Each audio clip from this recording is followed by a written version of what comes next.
situation actuelle, peut-être revenir sur cette période de 2 mois que vous avez vécue ici à l'hôpital de Carcassonne. Rétrospectivement, comment vous l'avez vécu cette période? C'est quand même assez rare d'avoir une telle épidémie, de vivre ça en tant que médecin, en tant que directeur d'hôpital.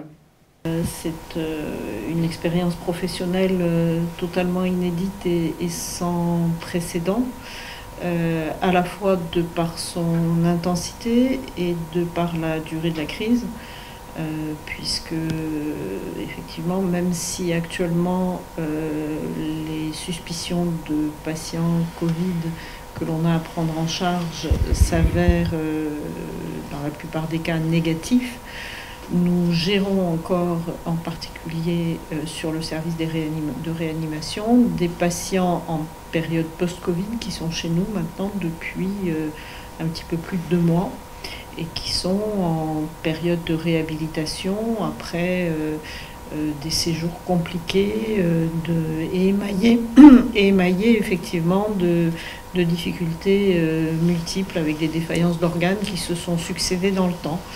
Donc ce sont des gens que l'on espère maintenant sortis d'affaires, mais pour lesquels le retour à la vie va être extrêmement compliqué. On a parfois des patients qui restent hospitalisés comme ça sur de très longues durées. On sait que à chaque fois c'est pas anodin, puisque comme je vous disais, c'est après un retour à la vie normale, ce sont des patients qui sont amenés à réapprendre beaucoup de choses. D'abord à respirer tout seul, bien entendu, puisque le travail respiratoire est pris en charge par des machines pendant une longue durée.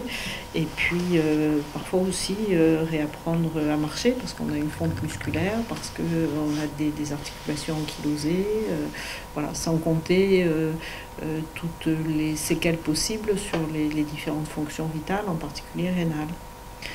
Donc oui, c'est compliqué. Alors heureusement, tous les patients qu'on a eu à prendre en charge ne sont pas passés par la réanimation. Certains ont été hospitalisés sur notre unité d'hospitalisation de courte durée qui, pour l'occasion, est devenue un sas de surveillance des patients un petit peu sensibles qui étaient sur la ligne de crête en termes de prise en charge respiratoire, donc qui du coup sont restés sur ces lits à proximité des urgences où on avait la possibilité de surveiller à la fois le retentissement cardiaque et le retentissement respiratoire.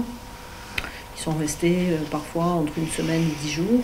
Et puis on a eu les secteurs de médecine polyvalente et de pneumologie où on a pris en charge les patients les moins sévèrement atteints, mais qui nécessitaient là aussi une prise en charge lourde de la part du personnel non médical, du personnel soignant, et une surveillance constante parce qu'ils étaient possiblement amenés à décompenser à tout moment. Et la particularité également de ces prises en charge, c'est que lorsque les décompensations survenaient, elles étaient explosives et nous laissaient très peu de temps pour réagir. Mais dès le départ, vous vous en souvenez, on a mis en place au niveau des urgences, on s'est dit il faut à tout prix pour éviter les contaminations croisées, les risques pour les patients, créer 2 circuits. Donc ça a structuré notre organisation et en permanence, y compris maintenant, on continue de faire évoluer nos organisations par rapport aux évolutions de la situation. Mais néanmoins, les patients hospitalisés pour une raison liée au Covid, soit des patients qui étaient Covid avérés ou suspects de Covid, n'ont jamais dépassé 10% des patients qui restaient hospitalisés. Même pendant toute la crise, 90% des patients qui étaient hospitalisés à l'hôpital l'étaient pour d'autres raisons. Pour le Covid. Donc il a fallu que l'hôpital continue à exercer ses missions principales tout en s'organisant, parce que ça a complètement bouleversé le fonctionnement de l'hôpital, pour prendre en charge les patients Covid. Et ça continue finalement à guider notre action. On sait que, tout à l'heure je parlais d'incertitude, on ne sait pas combien de temps ça va durer. On ne sait pas s'il y aura une deuxième vague, mais il faut rester extrêmement mobilisé et vigilant. Donc on continue de l'être. Et ce à quoi on est confronté maintenant, c'est qu'il y a d'autres pathologies, d'autres patients partie pour en raison du confinement ou parce que les consignes c'était d'éviter qu'ils s'exposent ne sont pas venus à l'hôpital. Et maintenant, il faut qu'on s'organise pour être en mesure de les prendre en charge du mieux possible sans leur faire prendre de risques. La difficulté à laquelle on se heurte actuellement, c'est que on constate une augmentation de l'activité donc de prise en charge des patients non Covid, avec des demandes de consultation qui ont pris énormément de retard, des interventions chirurgicales qui ont elles aussi été retardées autant que possible. Alors là aussi, pas sur des problématiques de perte de chance vitale, mais parfois sur une prise en charge qui ne peut pas être retardée parce que sinon elle entraînerait des conséquences sur le plan fonctionnel. Et puis des hospitalisations de patients non Covid qui le nécessitaient. Donc on est actuellement un peu dans un entre-deux. Donc dans tous les services, la consigne et que la prise en charge des patients Covid restera malgré tout prioritaire et qu'il faudra faire marche arrière autant que faire se peut dans les délais les plus courts si on a une deuxième vague. Tous les cas que vous avez reçus n'ont pas été testés, c'est ça ? Comment ça se passe dans ces cas-là ? Parce qu'on est un peu surpris que les gens qui sont hospitalisés ne soient pas forcément testés. Vous le savez, le test par la PCR peut donner des faux négatifs. Donc à l'hôpital de Carcassonne, je pense que tous les gens qui se sont présentés avec des critères de gravité de la maladie ont été dépistés.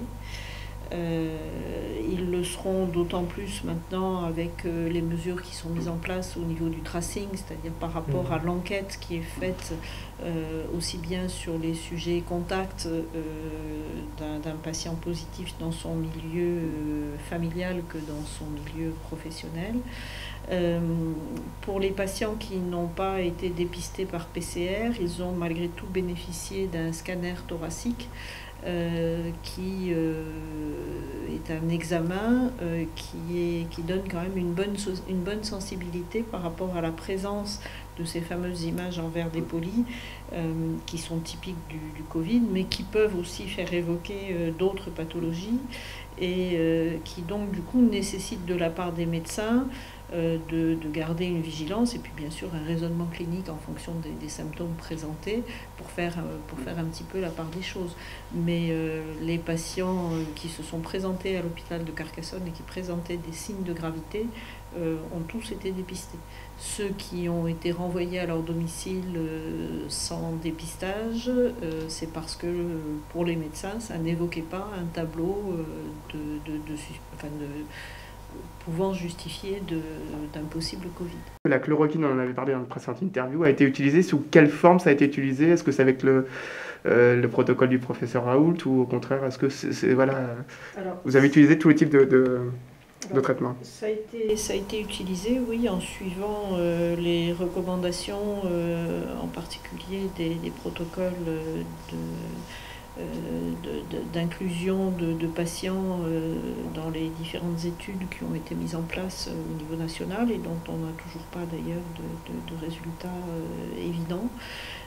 Chaque fois que ça a été bien sûr utilisé en milieu hospitalier et donc toujours sous surveillance à la fois des complications cardiaques en particulier. Et il est malheureusement difficile à notre échelle d'en tirer des conclusions puisque on a parfois des patients qui se sont améliorés indéniablement, mais il est toujours difficile d'en attribuer le mérite à telle ou telle circonstance. Donc on s'est adapté, comme le disait M. Guinamant, on a avancé pas à pas par rapport à la connaissance de cette maladie. On est resté très en lien avec l'ensemble des communautés médicales des autres établissements. On a essayé de faire des revues de la littérature et on a fait des protocoles qui ont suivi au plus près les recommandations de nos sociétés savantes de façon à donner le meilleur pourcentage de chances aux patients qu'on était amenés à prendre en charge. Mais une fois de plus, je le répète, avec parfois des adaptations qui ont varié d'un patient à l'autre ou de semaine en semaine. Comme je vous l'ai dit, la plupart des patients testés, enfin tous les patients testés reviennent négatifs. Et il nous reste 2 patients en phase de post-réanimation qui ont été Covid, mais qui actuellement n'ont plus de charge virale.